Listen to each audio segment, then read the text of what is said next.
South ఇండియాలోనే అతి తక్కువ ధరలకి రత్నాలనందించే ఏకైక సంస్థ 6JVR.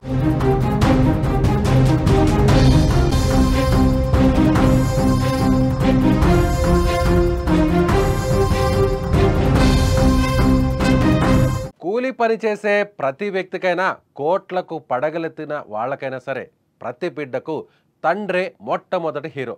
తండ్రి ప్రేమలో గొప్పదనం ఏంటంటే అతను తన గురించి ఆలోచించకముందే ప్రతి దానిలో ఉత్తమమైనదిగా తన పిల్లలకు అందజేయాలని ఆశిస్తాడు. లోపల ఎంత ప్రేమ ఉన్నా కొన్నిసార్లు పైకి చూపెట్టాడు.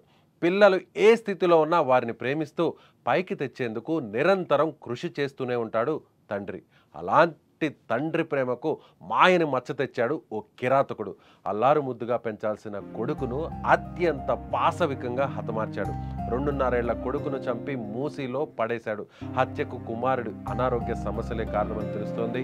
అనారోగ్యంతో బాధపడుతున్న బాలుడికి కొన్నాళ్లుగా నీలోఫర్లో చికిత్స చేయిస్తున్నారు. పండ్ల వ్యాపారి అయిన తండ్రి ఈ నెల 12న మరోసారి హాస్పిటల్కు తీసుకెళ్లి వచ్చాడు. ఏం జరిగిందో తెలియదు. అదే రోజు తెల్లవారుజామున బాలుడిని గొంతు నులిమి చంపి నయాపూల్ బ్రిడ్జి పై నుంచి మూసీ నదిలో విసిరేశాడు. బాలుడు లేడని వెతికిన బంధువులు పోలీసులకు కంప్లైంట్ ఇచ్చారు. తండ్రిని తమదైన స్టైల్లో ప్రశ్నిస్తే నిజం ఒప్పుకున్నాడని పోలీసులు చెబుతున్నారు. మూసీలో హైడ్రా, ఎన్డీఆర్ఎఫ్ సిబ్బంది గాలింపు చర్యలు చేపట్టారు.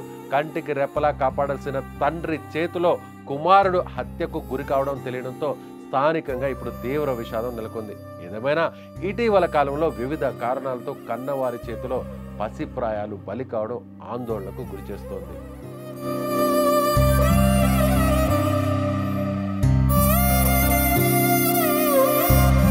ఎస్, కొడుకు ఏ స్థితిలో ఉన్నా, ఎంతటి అనారోగ్యానికి గురైనా, అది ఎంత ఖర్చైనా సరే, అది ఏళ్ళు పట్టినా సరే, తల్లిదండ్రులు ముఖ్యంగా తండ్రి పిల్లల భవిష్యత్తు కోసం నిరంతరం తప్పిస్తూనే ఉంటాడు.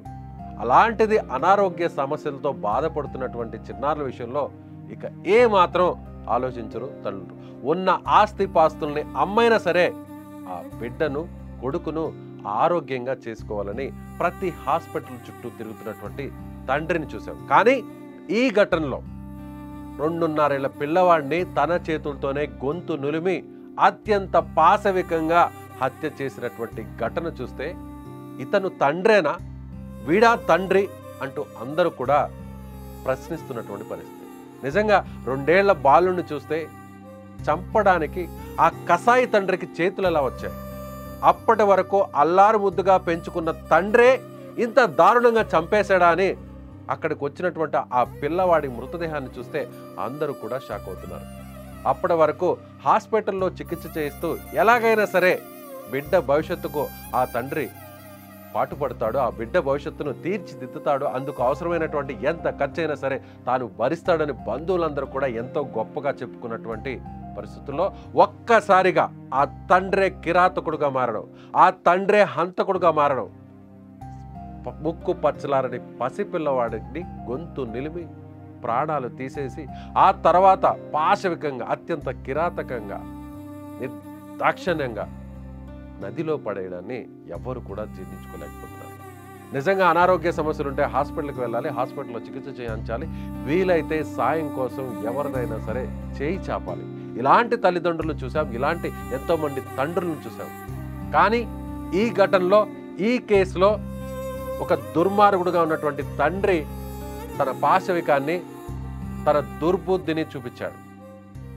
2.5 సంవత్సరాల పసికందును, ఆ పిల్లవాడిని, స్క్రీన్ మీద కనిపిస్తుంది మీకు ఆ ఫోటో, చిన్న పిల్లవాడిని చూస్తుంటే ఎంత చక్కగా కనిపిస్తున్నాడో చూడొచ్చు. కానీ ఇంత చక్కగా కనిపిస్తున్నటువంటి ఈ చిన్నారికి అనారోగ్య సమస్య తలెత్తిందని లేదా వేరే ఏ కారణమో తెలియదు, కానీ దారుణంగా గొంతు పిసికి గొంతు నులిమి చంపేశాడు ఈ దుర్మార్గుడు. ఇలాంటి తండ్రులకు ఎలాంటి శిక్ష పడాలి? తమ కడుపును పుట్టినటువంటి బిడ్డనే తన చేతులతో చంపుకున్నటువంటి ఈ కిరాతకుడికి ఎలాంటి శిక్షను వేయాలి? మీ అభిప్రాయాన్ని కామెంట్ బాక్స్లో తెలియచేయండి. చూస్తూనే ఉండండి. For more updates Suman TV digital live, Suman TV live.